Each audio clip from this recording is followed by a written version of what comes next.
살아계신 아버지 하나님, 오늘도 우리에게 존귀한 생명을 허락해 주시고 부르심의 응답자로 살아갈 수 있도록 오늘도 우리를 하나님의 성전으로 인도하여 주시니 진실로 감사함을 드립니다. 2019년도가 시작된 저 그제 같은데 벌써 3월 둘째 주 수요 예배를 맞았습니다. 어서 속히 길고 긴 동장군을 물리쳐 주시고 우리 마음속에 생명력이 넘치는 따뜻한 봄을 허락하여 주시옵소서. 오늘도 마음과 정성을 다해서 수요 예배를 드립니다. 온 우주에 충만하신 아버지의 영이 이 시간 이곳에 임재하사 우리의 찬양과 기도를 들어주시고 우리의 예배를 흠양하여 주시옵소서. 오늘도 마음속에 가지고 나온 기도의 제목과 답답한 문제들을 아버지께 아뢰었습니다. 기도를 들으시는 주여 응답하여 주시옵소서. 역사하여 주시옵소서. 주님의 뜻이 하늘에서 이루어진 것 같이 이 땅에서도 또한 우리 교회와 가정과 자녀들에게도 이루어지게 하여 주시옵소서. 이 시간도 예배를 통하여 우리의 영혼이 새롭게 되기를 원합니다. 예수 그리스도의 십자가 보혈로 정결케 하여 주시고 우리의 마음에 천국에 이르는 경로가 더욱더 선명하게 그려지는 축복의 시간이 되게 하여 주시옵소서. 예수 그리스도의 고난과 십자가를 다시 한번 깊이 생각하게 하는 사순절입니다. 우리의 삶에 다시 한번 예수 그리스도의 고난과 십자가의 승리를 깊이 깨닫는 은총을 허락하여 주시옵소서. 그리스도의 고난에 온전히 동참하고 예수 그리스도의 부활을 온전히 준비하고 맞이하는 우리 산수망교회 모든 성도들 될 수 있도록 인도하여 주시옵소서. 이 시간도 나라와 민족을 위해서 기도했습니다. 대한민국을 기억하여 주시고 이 시간 이스라엘의 죄악을 걸머지고 통에 자복했던 다니엘처럼 대한민국의 죄악을 걸머지고 기도합니다. 우리는 이미 범죄하였고 패역하였으며 행악하며 반역하여 주의 법도와 규례를 떠났습니다. 그러나 주께는 긍휼과 사유하심이 있사오니 대한민국의 모든 죄악과 불신과 부정부패를 예수 그리스도의 십자가의 보혈의 능력으로 깨끗하게 씻어 주시옵소서. 대한민국은 하나님께 기도하고 예배드리고 세운 나라입니다. 세세무궁토록 하나님의 불꽃 같은 눈동자로 지켜주시고 보호하여 주시고 하나님만을 경외하는 복음의 민족 제사장 나라 또한 거룩한 주의 백성이 될 수 있도록 주장하여 주시옵소서. 마지막 때 맡겨주신 구속사의 복음을 전 세계 땅 끝까지 증거하는 데 앞장서는 하나님의 손물이 될 수 있도록 인도하여 주시옵소서. 전 세계에 흩어져 있는 주의 백성들과 또한 주의 교회들을 기억하여 주시고 평강제일교회를 중심으로 하나가 되어서 충성스럽게 아버지의 뜻을 이루어드릴 수 있는 말씀의 교회들이 될 수 있도록 주장하여 주시옵소서. 캐나다 단소망교회를 기억하여 주시고 이곳에 말씀의 제단을 세워주심에 감사를 드립니다. 2019년도에는 날마다 이 제단에서 말씀과 기도와 역동적인 생명수의 말씀이 솟아나게 하여 주시고 이곳에 와서 기도하는 자마다 응답받고 만족과 참된 행복을 맛보고 돌아가는 역사가 있도록 주장하여 주시옵소서. 하루속히 주의 전이 건축되고 완공되기를 소원합니다. 필요한 물질과 사람과 지혜를 허락하여 주시고 또한 보내주시고 채워주셔서 모든 것이 순적하게 진행되고 마침이 되는 역사가 있도록 인도하여 주시옵소서. 가정가정마다 말씀으로 거듭나고 또한 부흥하고 성장하는 역사가 있도록 주장하여 주시옵소서. 특별히 최종용 집사님 또한 신민희 집사님 기억하여 주시고 이제 둘째 아이를 낳기 위해서 병원에 입원한 가운데 있습니다. 전능하신 하나님께서 오른손으로 축복하시고 안수해 주시고 붙잡아 주셔서 순적하게 아버지 하나님 귀한 둘째가 태어날 수 있도록 인도해 주시고 모든 생명이 하나님의 주권 아래에 붙잡혀 있는 줄 믿사오니 하나님의 권능으로 붙잡아 주시사 건강하게 태어나서 주의 뜻을 위해서 열심히 충성할 수 있는 믿음의 귀한 생명체 될 수 있도록 역사하여 주시옵소서. 말씀에 또한 주목하고 또한 기도일관으로 기도하는 가정마다 믿음으로 아버지 쌓여있는 모든 문제들을 온전히 해결받는 형통의 역사만 있도록 인도하여 주시옵소서. 이 시간도 하나님의 말씀을 맡기 원합니다. 우리의 마음을 활짝 열어주시고 성령의 감동과 감화와 지혜를 허락해 주셔서 허락하시는 말씀을 온전히 우리 심령 육비에 잘 심겨올 수 있는 또 싹이 나고 자라나서 꽃이 피고 많은 열매 맺을 수 있는 귀한 역사만 있도록 인도하여 주시옵소서. 이 모든 말씀을 빌고 나올 때 거룩하신 예수님의 이름 받도록 간절히 감사드리옵사옵나이다.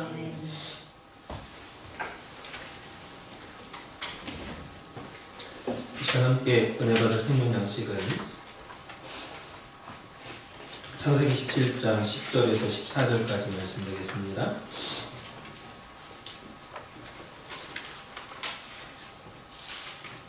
성경 창세기서 17장 10절에서 14절까지 말씀입니다.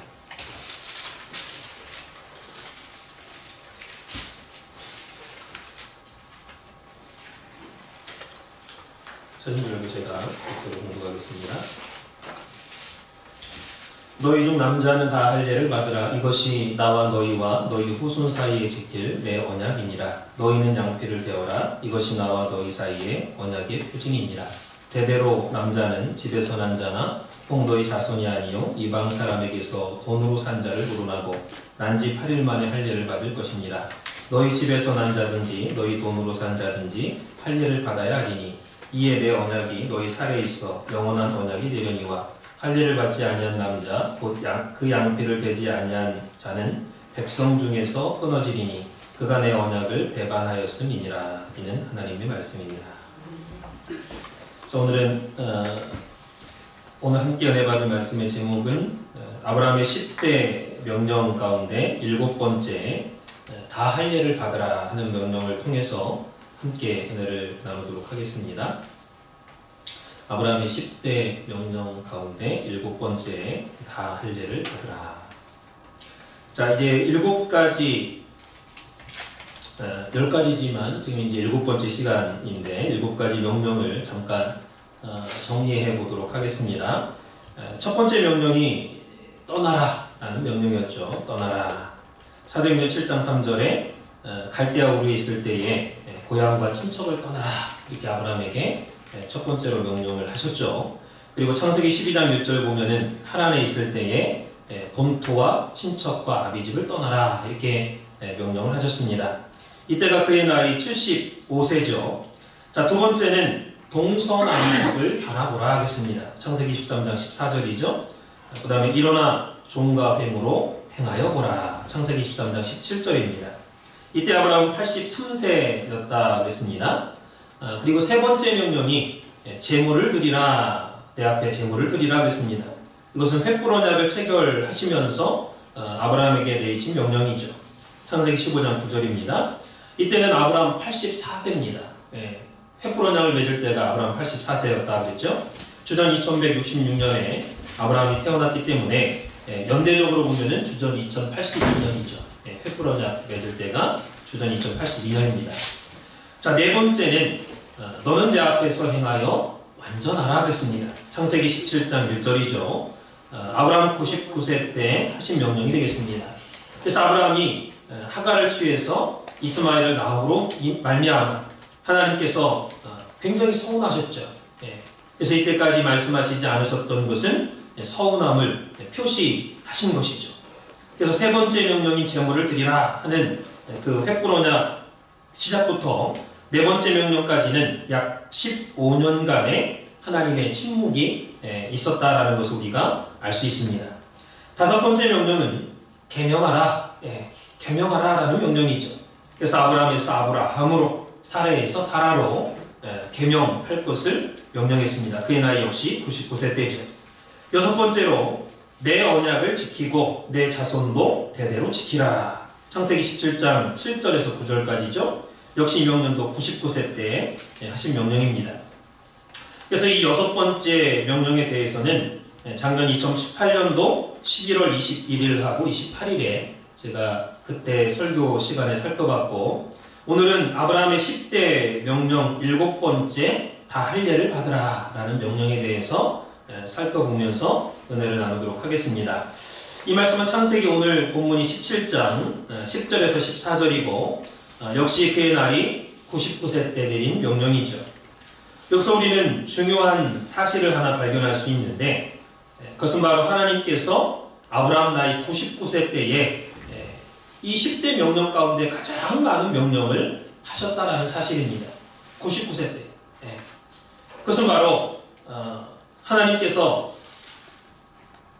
100세 이삭을 주기로 약속을 하셨기 때문에 이삭의 출생을 앞두고 아브라함으로 하여금 언약을 철저하게 믿도록 하기 위해서 이 99세 때 찾아오셔서 가장 많은 언약을 체결하시고 가장 많은 명령을 내리셨다라는 것입니다.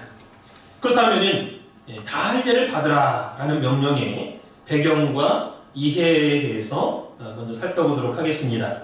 크게 첫 번째로 명령의 이해입니다. 명령의 이해. 다 할례를 받으라라는 7번째 명령의 이해.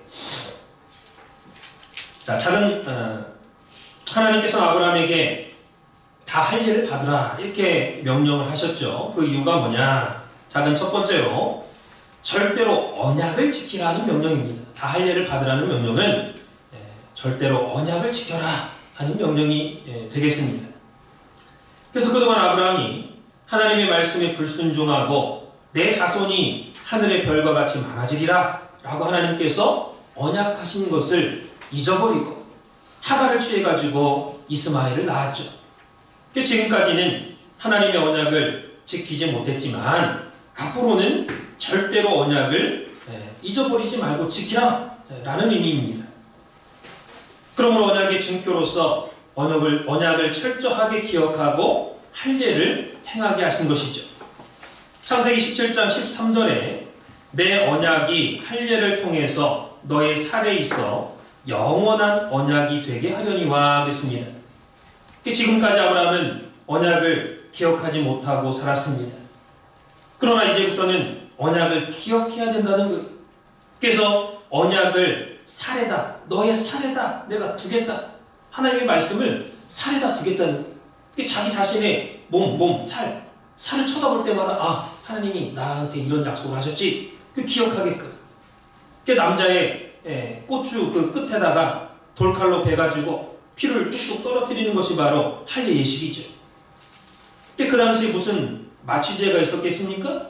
그냥 생살에다가 날카로운 돌칼로 베어가지고 껍질을 잘라내는 게 할례예요. 이것이 하나님이 시킨 거죠. 그렇다면 오늘날 우리도 마찬가지입니다. 이 마취제 없이 생살을 도려내는 일을 누가 하고 싶어 하겠어요? 의료용 칼도 아니라 돌칼. 뾰족한 돌로 이렇게 살을 베면은 베어지긴 하지만 날카로운 칼처럼 한 번에 탁 이렇게 베지는 게 아니잖아요. 얼마나 썰어도 아프고.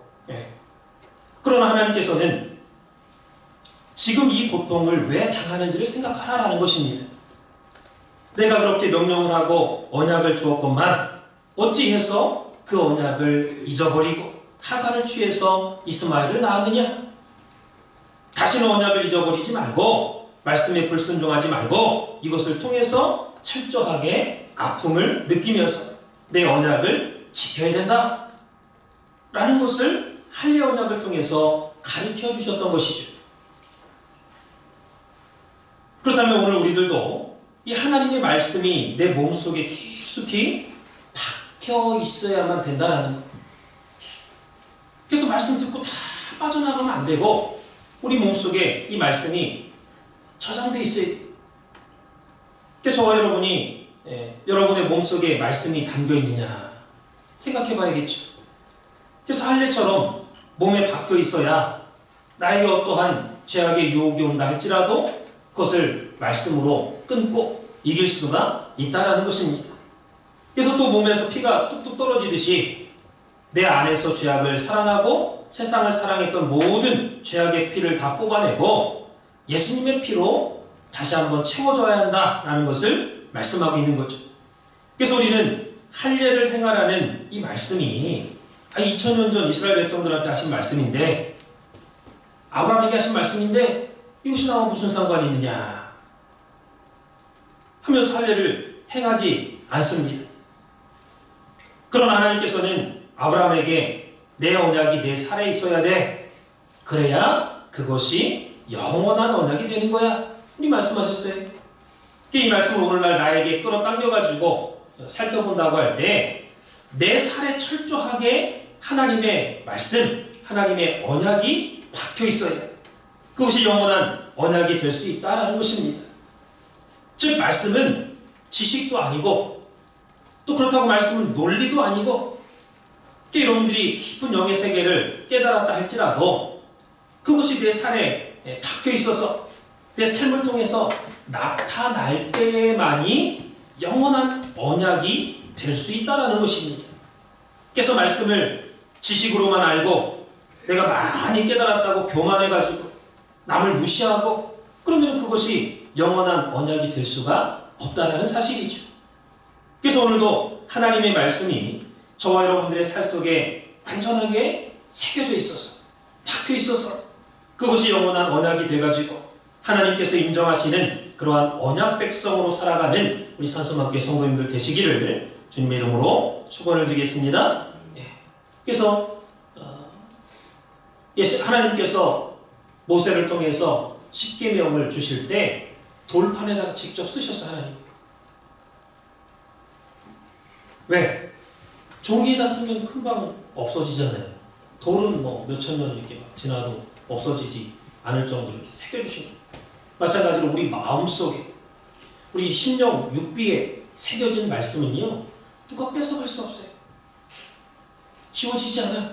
새겨지면 기억나는 거예요. 그 사람만이 알아요. 하나님과 그 사람만이. 그게 얼마나 좋아. 도둑 맞을 필요도 없고 없어질 필요도 없고 한번 탁 새겨지면 잊어버리지 않아요. 그래서 예레미야 선지자를 통해서 마지막 때 내가 나의 말을 너의 마음 가운데 새겨주겠다. 새 언약을 맺겠다. 내가 너의 하나님 되고 너희는 내 백성이 될 것이다. 이렇게 약속해 주신 것처럼. 그래서 오늘 우리 마음 가운데 하나님의 말씀을 새겨야 된다는 것. 자, 그럼 두 번째로 결단의 의식으로 할례를 행하게 하셨다라는 거죠. 할례를 왜 행하게 하셨느냐? 결단의 의식으로. 창세기 27장 14절에 할례를 받지 아니하면 하나님을 배반한 것이라 백성 중에서 끊어지리라 그랬습니다. 내가 나를 배반하지 않으려면 반드시 할례를 받아야 된다. 하나님께서 말씀하셨어요. 그것도 너 혼자 대표로 받으라 하게 아니라 다 받으라 그랬어요. 네 집안에 종이든 사원종이든 난종이든 네 집안에 있는 모든 남자는 다 받으라 그랬어요. 한 사람도 빠지면 안 된다. 그래서 창세기 17장 26절 27절에 아브라함의 집안에 있는 모든 남자가 다 할례를 받았더라 그랬습니다. 그게 만약에 그 할례 받고 나서 대적이 쳐들어오면은 몰살당하는 거죠. 왜? 할례 받고 나서 며칠 동안은 아파가지고 움직이지도 못해요. 그럼 전체가 다 할례를 받는다는 것은 대단한 결심이 아니면 받을 수가 없죠. 모든 것을 하나님께 다 맡기지 않으면 하나님 지켜준다 라고 하는 그런 믿음이 없으면 할례 받을 수 없습니다. 그래서 이것은 하나님께 다 맡기는 결단의 의식이라는 것을 알 수가 있죠. 다같이 창세기 17장 26절 27절 한번 읽어보도록 하겠습니다. 창세기 17장 26절 27절.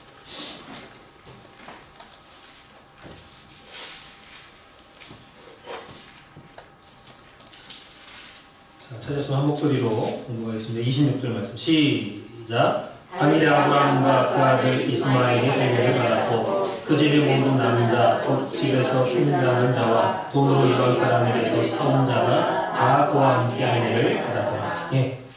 다 그와 함께 할례를 받았더라 그랬죠. 자, 크게 두 번째로 명령의 내용입니다. 다 할례를 받으라 라고 하는 일곱 번째 명령의 내용. 자, 작은 첫 번째로 할례의 의미를 한번 살펴보도록 하겠습니다. 할례의 의미. 자, 첫 번째, 할례는 우리가 의인되었다라는 것을 도장 찍어주는 행위입니다. 우리가 의인되는 것을 도장 찍어주는 행위예요. 그래서 아브라함은 84세 때에 횃불 언약을 체결했죠. 그때 창세기 15장 6절에 보면 아브라함이 여호와를 믿으니 여호와께서 이를 그의 의로 여기시고 그랬습니다. 이렇게 아브라함이 의인이 되었지만 할례를 행하라 다시 한번 말씀한 거예요. 그래서 할례를 행함으로 말미암아 온전하게 그 의가 도장이 찍혀졌다라는 것입니다. 그래서 대외적으로도 인정을 받은 거죠. 그래서 아무리 이곳이 내 집이다 이렇게 주장한다고 할지라도 등기부등본에 내 이름과 도장이 찍혀 있어야 대외적으로도 내 집이라는 것이 입증이 되는 것처럼 하나님께서는 할례를 통해서 믿음으로 의롭게 되었다라는 것을 꽉 도장을 찍어주는 거예요. 인정을 해주는 거예요. 예. 로마서 4장 11절에 저가 할례의 표를 받은 것은 무할례 시에 믿음으로 된 의를 인친 것이다 그랬습니다. 인친 것이니 이는 무할례자로서 모든 믿는 자의 조상이 되어 의로 여기심을 얻게 하려 하심이라. 예. 여기 무할례 시에 이것은 할례를 받기 전에 그 뜻이죠. 믿음으로 된 의를 인친 것이다 그랬어요. 할례를 안 받았는데 믿어서 하나님 말씀한 거예요. 그 믿음으로 의롭다 하심을 받았다 그랬잖아요. 그걸 인친 것이다 그랬어요. 할례는 인친 것이다. 그래서 인을 쳤다는 단어 헬라어로 스프라기스인데 이 단어는 요한계시록에 보면은 종말의 하나님의 인, 성령의 인, 그 인을 칠 때에도 똑같이 사용이 되고 있는 것을 볼 수 있습니다. 두 번째, 할례는 하나님의 백성과 이방을 구별하는 표시입니다. 하나님의 백성과 이방을 구별하는 표시가 바로 할례다. 창세기 17장 14절에 할례 받지 않은 남자는 백성 중에서 끊어지리니 그가 내 언약을 배반하였음이라 했습니다. 그러므로 할례를 받지 않으면 하나님의 백성으로서 인정받지 못하는 거예요. 그래서 우리는 할례를 받아야만 하나님의 백성으로 인정을 받을 수가 있다는 것을 성경은 말씀하고 있습니다. 창세기 17장 10절에 너희 중에 모든 남자는 다 할례를 받으라 이렇게 말씀을 하셨죠. 여기 너희 중에 라는 말은 원어로 볼 때 너희에게 속한 모든 남자. 할례를 받아야 하나님의 백성의 속함을 받는다라는 뜻이. 만약에 할례 받지 않으면 하나님의 백성에 속할 수가 없다라는 거예요. 그래서 할례의 이 신약적인 의미는 뭐냐? 구약 때 할례를 받았지만 신약에 와서는 할례하고 똑같은 의미를 갖고 있는 게 뭐냐? 그게 바로 세례. 제가 지난 수요일날 사순절 말씀 증거하면서 세례와 사순절의 의미 말씀드렸죠? 세례가 너무너무 중요해요. 구약에서는 할례를 받았지만 그게 신약 때에 그대로 이어진 게 세례. 다 같이 골로새서 2장 11절 12절 말씀을 읽어보겠습니다. 거기 보면은 할례가 세례로 이렇게 바뀌어진 그 연결고리라는 것을 분명하게 말씀을 해 주시고 있죠. 골로새서 2장 11절 12절 말씀. 에필 골로새서 2장 11절 12절.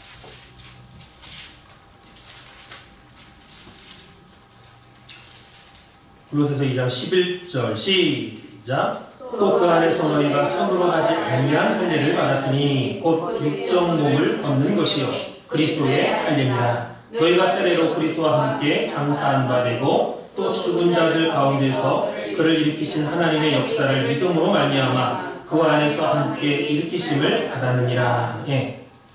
여기 손으로 아니한 할례를 받았으니 곧 육정 몸을 얻는 것이요 그리스도의 할례니라. 예수님의 할례. 이 뭐냐? 12절에 이것이 너희가 세례로 그리스도와 함께 장사한 바 되고, 그러니까 그리스도의 할례가 세례라는 거예요. 그러니까 구약에는 할례를 받았지만은 예수 믿고 나서부터는 그리스도의 할례, 곧 세례로 예수님과 함께 장사한 바 되고 예수님과 함께 일으키신 바 되었다, 부활한 바 되었다라는 거. 그래서 오늘날 하나님의 백성이라는 표시가 바로 세례를 받았느냐 안 받았느냐 너무 중요한 거죠.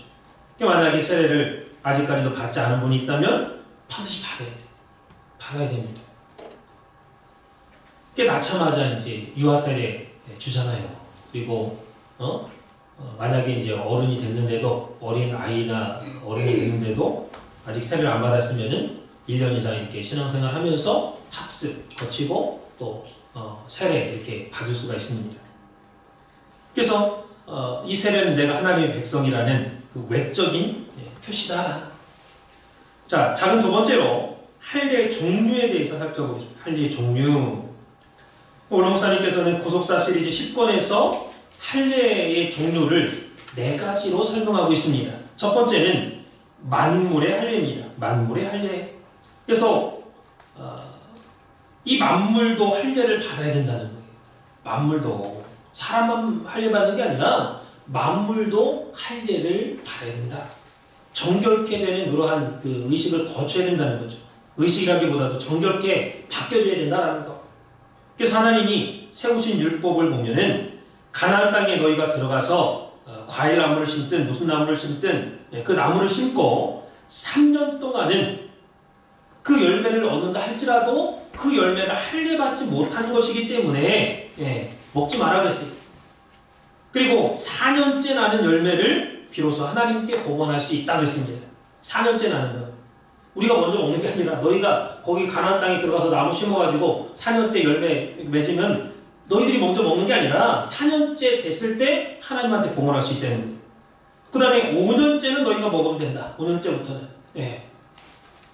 이 말씀이 레위기서 19장 23절에서 25절에 있습니다. 그래서 예수님도 이 땅에 오셔가지고 3년 동안 공생애를 사시면서 타락한 세상을 회복하시려 애쓰셨죠. 십자가를 지시기까지. 그래서 우리는 이 예수님의 3년 공생애가 이 레위기서 19장 23절에서 25절에 말씀하는 것과 무관하지 않다는 거예요. 만물의 할례를 말씀하고 있는 거예요. 그렇다면 만물이 할례를 받아야 되는 이유가 뭐냐? 그것은 사람이 타락함으로 말미암아 만물도 사람과 함께 저주를 받았기 때문이죠. 그래서 하나님께서는 만물도 다시 더러운 피를 뽑아버리고 새로운 생명의 피를 받아야 된다라는 것입니다. 그래서 창세기 3장 17절에 땅은 너로 인하여 저주를 받았게 되었다 그랬습니다. 아담으로 인해서 아담이 타락할 때 땅과 함께 저주를 받았다는 거예요.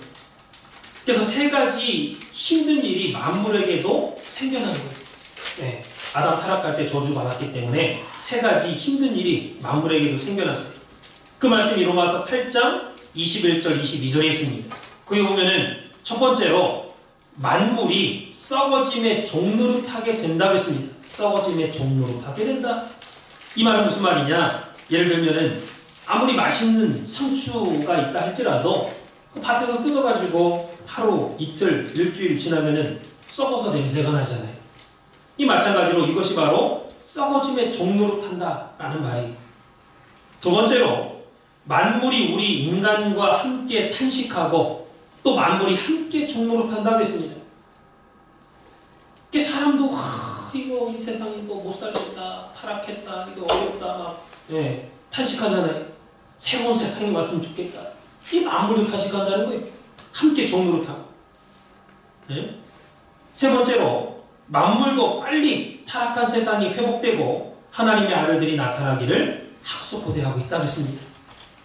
이 만물도 타락한 인간들한테 복종하는 거 싫어.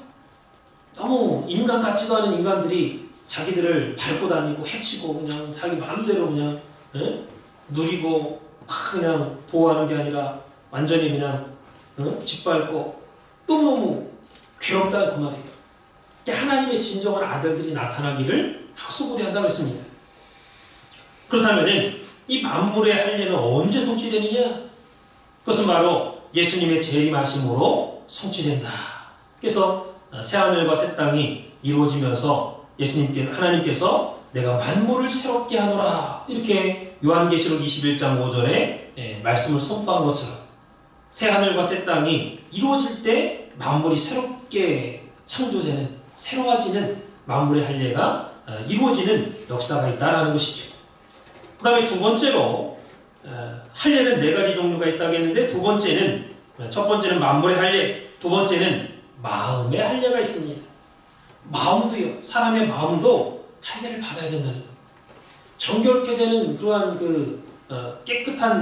깨끗하게 씻음받는 역사가 있어야 된다는 거예요. 예수 믿고 나서. 그래서 육신의 할례는 마음의 할례로 이어져야 된다는 거.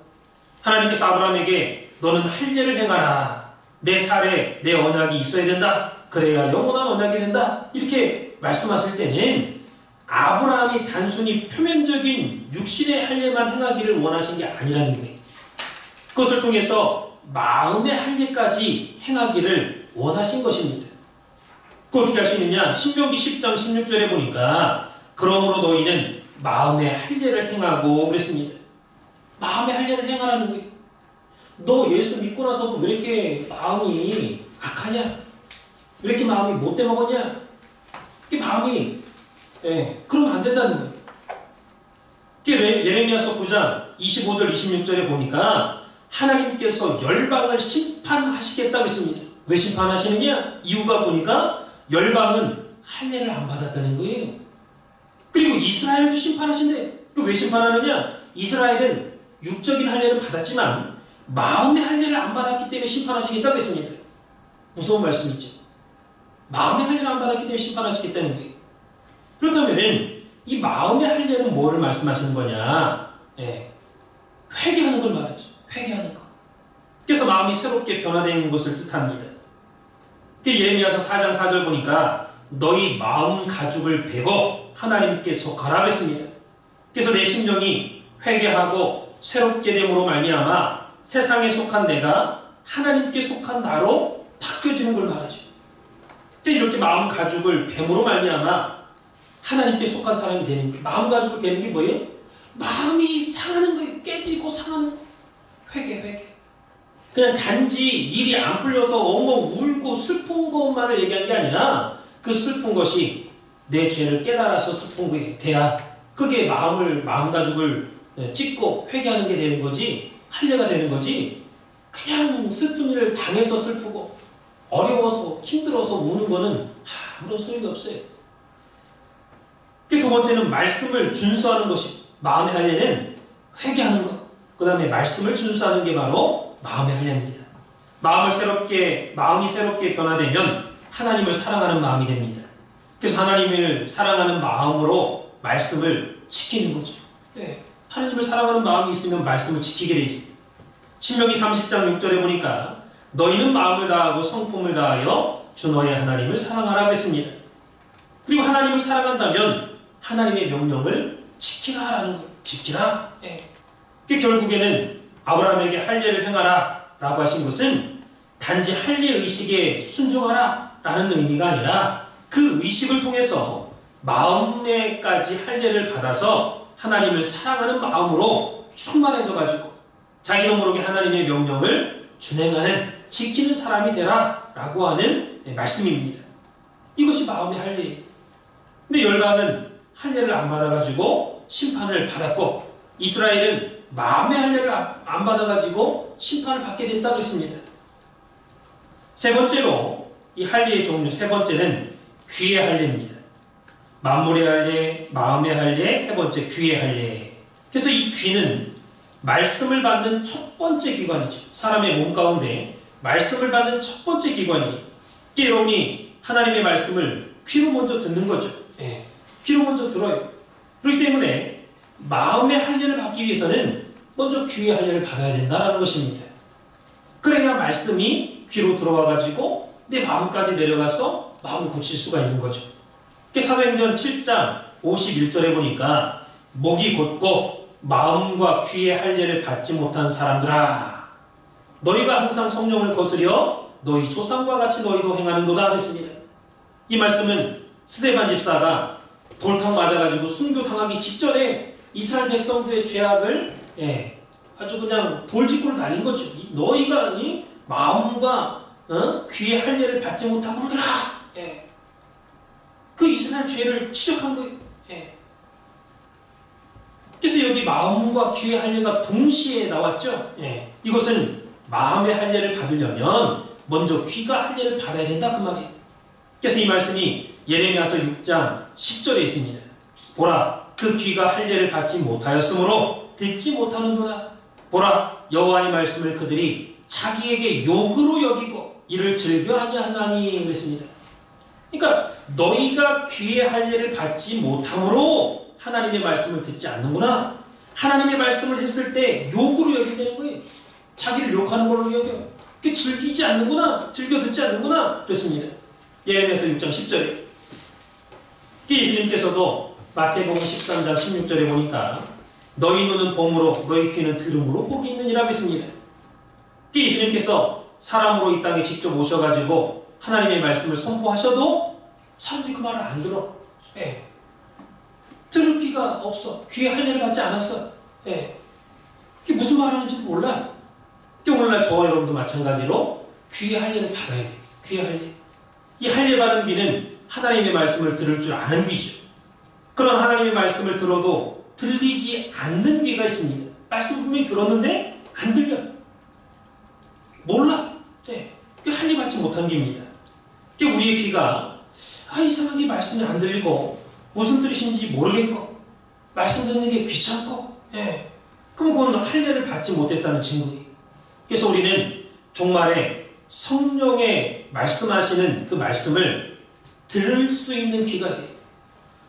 듣는 귀가 돼야 됩니다. 요한계시록 2장 3장에 보면은 소아시아 7교회에 말씀을 주시면서 성령이 교회들에게 하시는 말씀을 들을지어다 그랬습니다. 들을지어다. 그래서 이 말씀하기 전에 항상 뭐라고 말씀했느냐? 귀 있는 자는, 그걸 덧붙였어요. 귀 있는 자는 성령이 교회들에게 하시는 말씀을 들을지어다 그랬어요. 귀 없는 사람이 어디 있어요? 정상적인 사람 지금 다 귀 있죠. 그런데 귀 있는 자는 성령이 교회들에게 하시는 말씀을 들을지어다. 이것은 똑같은 귀가 있다 할지라도 하나님의 말씀을 알아듣는 귀가 있고 못 알아먹는 귀가 있다 그 말이에요. 종말에 하나님의 말씀을 알아듣는 사람도 있고 그분이 바로 귀의 할례를 받은 사람이죠. 네 번째는 입술의 할례가 있습니다. 입술의 할례를 받아야 된다. 마지막 네 번째 할례가 만물의 할례, 마음의 할례, 그 다음에 귀의 할례, 마지막 입술의 할례, 입의 할례를 받아야 된다. 그러니까 사람이 말씀을 받을 때는 먼저 귀를 할례를 받고 말씀을 듣습니다.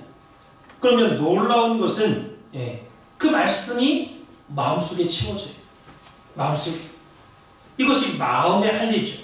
그러니까 순서적으로 먼저 귀의 할례를 받고 마음의 할례를 받아야 됩니다. 그리고 마음의 말씀이 가득 차면은 입으로 말씀이 나와. 마음속에 있는 그 말씀이 입으로 나오는 거예요. 그래서 입술의 할례를 받아야 돼요. 입술의 할례. 이사야 선지자는 이사야 6장 5절 7절 보니까 환상을 보았다 이렇게 기록하고 있습니다. 환상을 봤다. 어떤 환상을 봤느냐? 내 입술이 부정한 입술이라는 거예요. 이사야 선지자 자기 입술이 부정하대. 거짓말하고 늘 남을 죽이는 부정적인 그런 게 오염되어 있는 그런 타락한 입술이라는 거예요. 근데 뜨겁게 막 숯불을 핀 거를 자기 입에다가 이렇게 집 입에다 막 대니까 순간 내 죄가 사해지는 악이 없어지는 그런 환상을 본 거예요. 그래서 입술도 할례를 받아야 된다라는 것을 이사야 선지자가 직접 환상을 보고 깨달아가지고 기록한 거죠. 그러면 어떠한 입술이 할례를 받지 못한 입술이냐? 첫 번째는요, 아첨하는 입술. 아첨하는 입술. 시편 12편 2절 3절에 보면은 하나님께서 아첨하는 입술은 끊어버리겠다 그랬어요. 끊어버리겠다. 아첨이라는 것은 히브리어로 헬카입니다. 헬카. 매끄러운 그런 뜻이 매끄러운. 시편 12편 2절에 저희가 이웃에게 각기 거짓을 말하며 아첨하는 입술과 두 마음으로 말하는도다. 여호와께서 모든 아첨하는 입술과 자랑하는 혀를 끊으시리니. 하나님의 아첨하는 혀를 끊으시겠다는 거예요. 여기 아첨하는 입술과 두 마음이 같이 쓰여져. 두 마음을 품은 사람은 아첨하는 사람이라는 거예요. 아첨. 아첨이라는 것은 히브리 원어 뜻을 볼 때 부드럽게 말하는 거예요. 그래서 앞에서는 두 마음으로, 앞에서는 당신이 최고입니다. 칭찬해줘. 뒤에 가서는 욕해. 저 싸가지 없는 놈. 내가 언젠가는 너 이제 한번 내가 손봐주겠다. 악한 마음을 품는 거죠. 앞에서 말하는 거하고 뒤에서 은큼한 생각을 하는 거하고 다른 거예요. 두 가지 마음. 두 마음을 품은 자들은 겉으로는 상대방이 듣기 좋은 매끄러운 말을 해. 부드러운 말. 그리고 동시에 악한 마음을 품는 거죠. 하나님 이런 사람의 혀를 끊어버리겠다 그랬어요. 끊어버리겠다. 두 번째로 괴사를 행하는 입술을 말합니다. 이 입술에 할례를 받지 못한 사람 특징이 뭐냐? 두 번째 괴사를 행하는 입술. 이 괴혈과 괴사는요 아주 악한 그 계획, 거짓말하는 것. 그래서 시편 34편 13절에 보면 내 혀를 악에서 금하며 내 입술을 괴사한 말에서 금할지어다 그랬습니다. 그래서 악을 좋아하는 사람은 괴유란 말을 잘 듣는다는 거예요. 예. 잠언서 17장 4절 보니까 악을 행하는 자는 괴사한 입술을 잘 듣고 거짓을 말하는 자는 악한 혀에 귀를 기울이느니라. 예. 거짓말 좋아하는 사람은요, 괴유란 말을 잘 듣는데, 예. 괴율, 히브리어, 미르마, 사기치다, 거짓을 말하다, 그런 뜻이 괴율. 한마디로 거짓말. 그게 괴율. 예. 늘 남을 속여, 자기 자신도 속여, 자기의 이익을 챙기려고, 예. 괴율, 괴사한 입술, 괴율을 꾀하는 그런 말, 거짓말 치는 거죠. 그 상황만 모면하려고 거짓말 치고. 이런 사람은 베드로전서 3장 10절 보니까 좋은 날 보기를 원하거든 너희 혀를 금하고 그 입술로 괴유를 말하지 말라 그랬습니다. 사기치지 마라. 남을 속이지 마라. 거짓말하는 사람은 결국에 좋은 날을 볼 수가 없다. 일찍 죽는다 그 말이에요.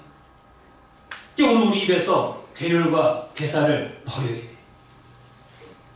다 같이 시편 34편 12절 13절 말씀 한번 읽어보겠습니다. 시편 34편 12절 13절 말씀.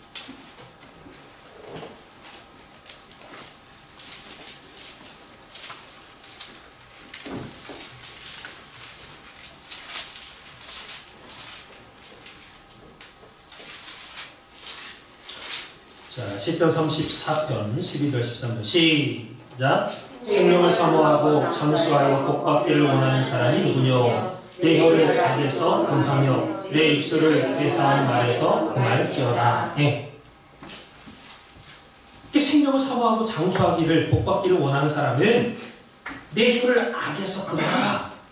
그 말이 무슨 말이에요? 악한 말 좀 하지 말라는 거예요. 저주하는 말, 악한 말, 욕하는 말 하지 마라. 내 입술을 괴사한 말에서 금할지어다. 괴사는 아까 뭐라고 했어요? 거짓말 치지 말라 그 말이에요. 거짓말 치지 마라. 그래야 생명을 사모하고 장수할 수 있다. 아무리 좋은 날, 좋은 일이 있다 할지라도 일찍 죽었어. 그러면 좋은 날을 못 보는 거잖아요.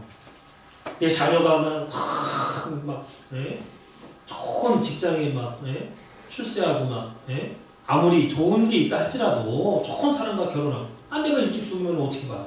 그러니까 생명을 사랑하고 사모하고 장수하고 복받기 원하는 사람은 입을 금하라. 악한 말 금하고 거짓말 치지 마라. 성경이 말씀하고 있는 거죠. 결국에 우리는 언어 생활을 잘하라. 이렇게 성경은 말씀하고 있습니다. 언어 생활을 잘하라. 그래서 성경은 말에 실수하지 말라고 했어요. 말에 실수하지 마라. 야고보서 3장 2절에 보니까 우리가 다 실수가 많으니 만일 말에 실수가 없는 자면 온전한 사람이라고 했습니다.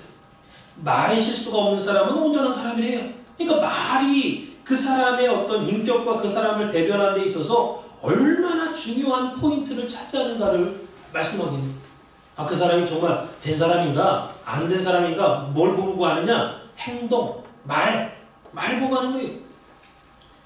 그러니까 말에 실수를 하지 않는 방법이 뭐냐? 가능하면 말하지 말고 가능하면 말을 적게 하라 그 말이죠. 말에 실수하지 마라. 야고보서 1장 19절에 내 사랑하는 형제들아 사람마다 듣기는 속히하고 말하기는 더디하며 성내기도 더디하라고 했습니다. 하나님께서 사람을 창조할 때에 귀를 2개 만들었어요. 입을 하나 만들었습니다. 왜 이렇게 창조하셨느냐? 말하는 거는 적게 말하는 거예요. 말은 입 1개잖아. 적게 말하라. 귀 2개. 듣는 것은 많이 들어라. 많이 들어라. 상대방 말할 때 자꾸 들으라는 거예요. 내가 말하려고 하지 말고 들어라. 그러고 말은 적게 하라. 실수가 많거든요. 책임지지 못할 말을 많이 하고. 그러니까 듣기는 속히 하고 말하기는 더디하라. 이것이 말의 실수를 줄이는 방법이다. 성경은 말씀하고 있습니다. 두 번째는 말을 아끼라고 했어요. 언어 생활 잘해야 되는데 첫 번째로 말에 실수하지 마라. 두 번째로 말을 아끼라. 말을 하고 싶어도 자제하고 참으라는 거예요. 10마디 하고 싶으면 3마디만 하고 3마디 하고 싶으면 1마디만 하고 그게 말의 실수를 줄이는 거죠. 그래서 잠언서 17장 27절에 말을 아끼는 자는 지식이 있고 성품이 안전한 자는 명철하니라. 이 말을 아끼는 사람이 성품이 좋은 사람이다, 그 뜻이. 말 아끼는 사람이 성품이 좋은 사람이다. 얼마나 하고 싶은 말이 많아요. 그러나 참아야 된대. 상대방이 말하고 똑같이 상대방이 말할 때 똑같이 말을 맞받아치면은, 내가 말하고 싶은 말이 있다 해가지고 똑같이 말을 똑같이 하면은, 받아치면은 결국엔 싸움밖에 안 돼. 싸우자는 얘기. 그러니까 말을 아끼고 좋은 성품을 가진 사람은 하나님께 인정받는다라는 것을 기억하시기 바랍니다. 마지막 세 번째는 말하지 말래요. 말하지 마라. 예. 이 침묵을 말해요. 침묵. 그게 침묵이 금이다. 그런 말이 있죠. 예. 그래서 말을 아예 안 하는 게 더 나을 때가 있어. 말해봤자 자꾸 상대방이 오해만 해. 오해만. 그럼 말하지 말고 기도하라. 그 말. 차라리 기도하라. 사람과 말하는 거 끊고 하나님과 말하라. 기도하라. 잠언서 21장 23절에 보니까 입과 혀를 지키는 자는 그 영혼을 환난에서 보존하느니라. 입과 혀를 지키는 자는 입을 꽉 다물고 말하지 않는 자를 말하죠. 입과 혀는 자꾸 열리려고 해. 자꾸 막 열려고 해. 왜? 말하려고. 사람이 자꾸 말을 하려고 해. 예. 열지 못하도록 여러분 자신이 파수꾼이 돼. 파수꾼. 가만히 좀 있어. 자꾸 왜 말을 하고. 가만히 있어. 자기 스스로 파수꾼이 돼야지. 다른 사람이 막 말 못하게 입 막아보세요. 근데 기분만 나쁘죠. 그럼 자꾸 자기는 말을 하려고 하고. 내가 나 스스로가 파수꾼이 돼야지. 누가 나를 가로막고 말 못하게 하면은 싸움밖에 안 돼. 싸움밖에. 그러나 내가 내 자신이 파수꾼이 돼가지고 말을 줄이면 하나님이 그 영혼을 환난에서 보존해 주겠다. 이렇게 말씀하고 있는 거예요. 성경은 우리가 분명히 마지막 때 환난을 당할 때가 있는데, 그때 마지막 환난 당할 때 입과 혀를 지키는 사람은 그 환난에서 내가 보호를 해주겠다. 보호를 받지만은 말을 잘못하면 더 환난 당해. 더 환난 당해. 하고 싶은 말이 많을지라도 입술과 혀를 지켜서 할 말과 하지 말아야 될 말을 구분할 수 있어요. 조정할 수 있어요. 예를 들어서 집안 식구들끼리 할 얘기가 있고 밖에 나가서 말하면 안 될 말이 있죠. 비밀이 다 있어야 되는 거예요. 근데 이 구분을 못해. 집안에서 해야 될 얘기를 밖에 나가서 하면 어떻게 되는 거예요? 망신 당하는 거예요. 집안 망신, 계획 망신 당하는 거죠. 저 집안은 콩가루 집안이구나. 네? 만약에 반대로 공적인 밖에서 회사에서 있었던 일을 집 안까지 끌고 들어가가지고 그냥 집안에서 스트레스를 풀고 그냥 막 알지도 못하는 얘기 밖에 얘기를 막 해내면 어떻게 돼? 집안이 어지러워. 집안이 어두워지고. 이게 잘못된 거죠. 그래서 우리가 입과 말을 잘 지킬 때 마지막 환난 가운데서 보호를 받을 수가 있다라는 거. 그래서 오늘부터 할 말과 해서는 안 될 말을 잘 구분해야 돼. 이 비밀을 잘 지킬 줄 알아야 돼. 집사의 자격 중에도 입술의 비밀, 믿음의 비밀을 지킬 수 있는 자. 그 자격이 꼭 들어가잖아요. 그러니까 오늘 말씀을 여러분들이 깊이 새기시고, 그냥 할례가 구약에 뭐 할례라 해라, 뭐 마음의 할례, 뭐 입의 할례, 뭐 그냥 이렇게 달달달 외워갖고 시험 치면 이렇게 그게 중요한 게 아니라 실생활 가운데 우리가 이렇게 말씀을 듣고 깨달았으면은 그걸 내가 적용해가지고 입술의 할례를 받아야 된단 말이 거짓말 치지 않고 악한 말 안 하고 할 말과 하지 말 말 안 해야 될 말 구분하고 그 비밀을 지킬 줄 알고 그거를 생활 가운데서 적용해가지고 실천을 해야 돼. 그래야 입술의 할례를 진짜 받은 사람이지. 예수 믿었는데 똑같이 말해. 예수 믿었는데 똑같이 악한 말하고 예수 믿었는데 똑같이 생활 가운데서 말의 할례를 안 받아가지고 다른 사람 상처 주거나 힘들게 하거나 어렵게 하거나 질서를 무너뜨리거나 하면은 어려워지는 거예요. 나도 어려워지고 다 어려워지는 거죠. 그래서 오늘 우리가 이 할례에 대해서 아브라함에게 할례를 행하라 명하셨지만은 그것이 단지 아브라함에게 하신 말씀이 아니에요. 오늘 우리 각자에게 그것이 그냥 지식적으로 세례만 의미하는 것이 아니라 우리의 마음의 할례를 받으라 라고 했을 때, 입술의 할례를 받으라 라고 했을 때 내 입을 가만히 생각하고 내가 예수 믿고 나서 내가 언어 생활이 성경에서 말씀하고 있는 그러한 기준과 맞느냐 맞지 않느냐, 또 어떠한 말의 어떤 구분을 내가 잘 하고 있느냐, 또는 비밀을 잘 지키고 있느냐, 그걸 잘 살펴봐야겠죠. 그래서 이제 여러분의 저와 여러분의 마음과 귀와 입술이 할례를 받아서 온몸에 사망의 피기는 다 빠지고 예수 그리스도의 십자가의 생명의 피가 흘러 넘치기를 소원하겠습니다. 그리고 여러분의 입술이 이제는 남을 살리는 입술이 되고 여러분의 귀가 남을 살리는 이야기만 듣는 귀, 또 모든 사람을 품을 수 있는 넓은 마음으로 바뀌어져서 전 세계 열방이 춤을 추며 달려올 때에 그들을 아버지 앞으로 인도할 수 있는 우리 산수함께 모든 성도님들 되시기를 주님의 이름으로 축원을 드리겠습니다. 기도하겠습니다. 살아계신 아버지 하나님, 감사합니다. 오늘도 아브라함에게 10가지 명령 가운데 7번째 다 할례를 받으라 명하셨습니다. 이 육신적인 할례뿐만 아니라 마음의 가죽을 패고 하나님 앞에 통해 자복하면서 회개할 수 있는, 하나님의 마음을 지킬 수 있는 우리 산수함께 모든 성도님들 될 수 있도록 주장하여 주시옵소서. 만물도 우리의 타락과 죄로 말미암아 탄식한다고 했습니다. 오늘 만물의 탄식을 들을 수 있는 귀를 허락해 주시고 우리의 귀의 할례를 받고 입의 할례를 받아서 모든 생활 가운데 할 말과 하지 말아야 할 말을 구분하고 하나님 앞에 입술을 잘 지킴으로 말미암아 그 의를 인정받을 수 있는 이 산수함께 모든 성도님들 될 수 있도록 역사하여 주시옵소서. 생명을 사랑하고 좋은 날 보기를 원하고 복받기를 원하는 자는 그 입술을 잘 지키라고 했습니다. 괴유를 금하라고 했습니다. 오늘 우리 속에서 거짓이 나오지 않게 하시고 또 남을 저주하거나 또 욕하거나 악한 마음이 우리 입을 통해서 나오는 일이 없도록 우리 입술을 잘 지킬 수 있는 우리 모두가 될 수 있도록 주장하여 주시옵소서. 무엇보다도 하나님의 언약의 말씀을 잘 속히 듣고 그것을 말씀으로 증거하고 기도하고 잘 행할 수 있는 우리 산수함께 모든 성도님들 될 수 있도록 역사하여 주시옵소서. 그렇게 해 주실 줄 믿고 감사드리며 사랑 많으신 예수님 받도록 간절히 감사드렸사옵나이다. 하나님께 영광을 돌리겠습니다.